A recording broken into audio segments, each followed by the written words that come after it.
Once upon a time, there lived a girl called Akachi. Akachi was a very beautiful girl. She was also humble and kind. Her parents always told her that her beauty will attract a king to her. And so it was. When the king of Ori wanted to take a bride, he asked for Akachi's hand in marriage. Her parents were happy, everyone was happy. The only problem was that the king had a wife. Her name was Udo. Akachi would be second wife. Udo had failed to produce a son after 5 years of marriage to the king. So, as was tradition, the king had to take a new bride. He had to produce sons. The king married Akachi, and as was tradition, he left the palace first. Akachi was to join him in 2 weeks' time. During that time, her parents got her prepared for her new life as the king's wife. Her mother warned her not to allow the queen intimidate her. She had not produced a son, so she was not yet a full woman.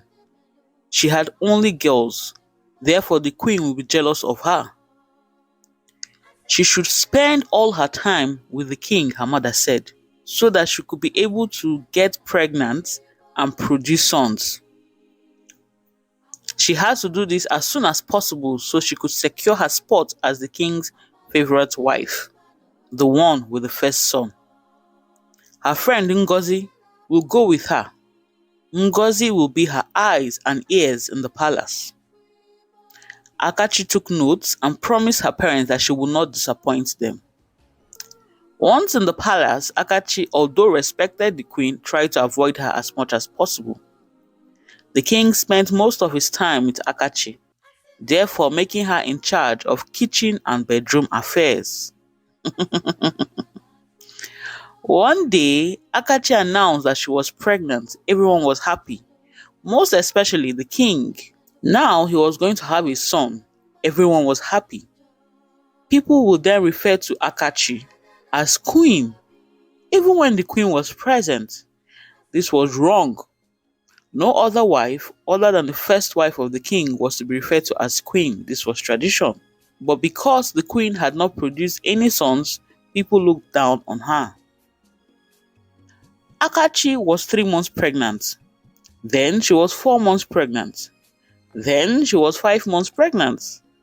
Then she was 6 months pregnant. She then had a miscarriage. The night before the miscarriage, a woman appeared in her dreams. She couldn't see the woman's face, but the woman was evil. She could sense it. The woman walked up to Akachi and snatched the baby from her hand and disappeared. Akachi could only scream and cry. Within the past few years, Akachi had had 3 miscarriages. Each time, she lost the baby on the 6th month. Akachi was devastated. The king avoided her. Everyone in the palace did not look her in the eye anymore. Some had started calling her a witch. She was so sad she had to send for her mother. Once her mother came, she told her mother about the dreams. "Why didn't you send for me since? Why didn't you send for me earlier? This is the work of a very powerful witch," her mother said. "Who would want you to not have a child?" "The queen. She is using diabolical means to stop you from having a son. We have to see the Ezemo immediately," her mother said. Ngozi agreed to this.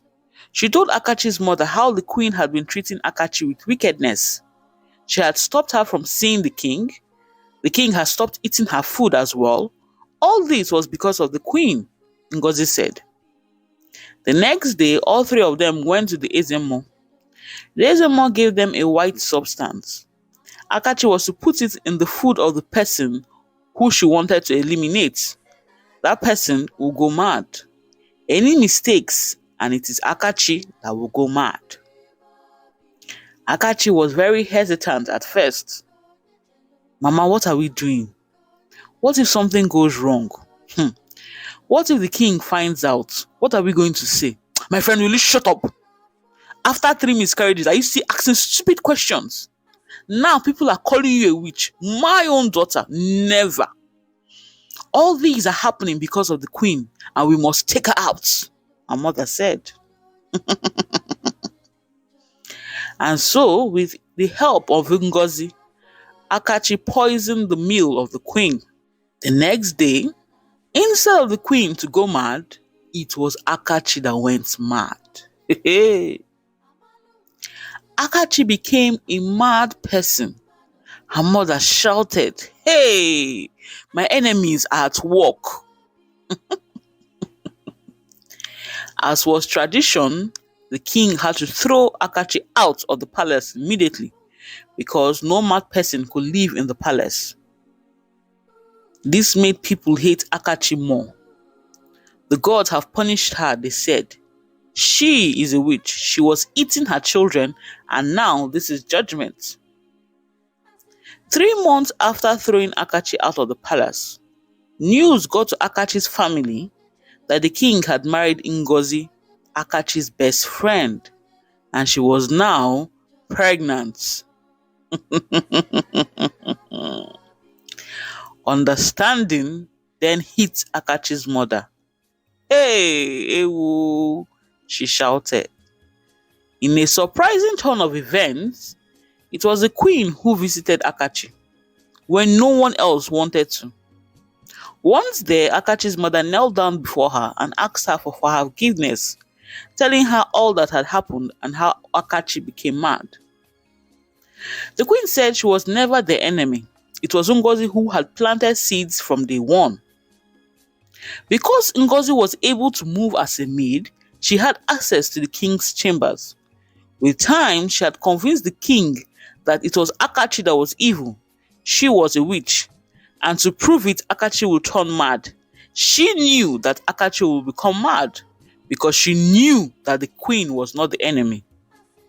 Once this happened, the king believed Ngozi completely.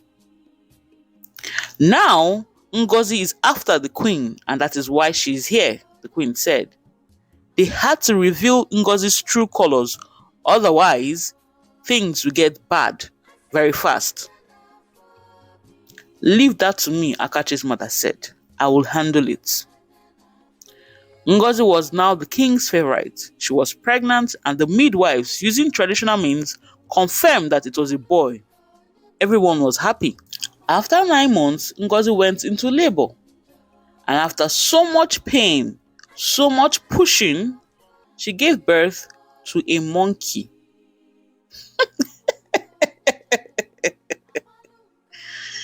Everyone shouted, "Hey!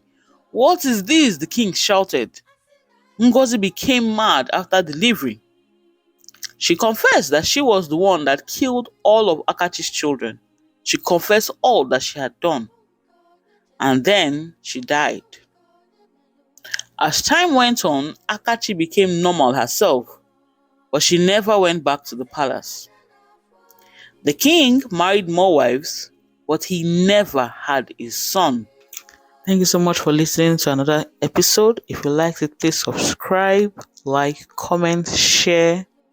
Thank you to those who have subscribed. Thank you to those who have supported. Until next time, goodbye.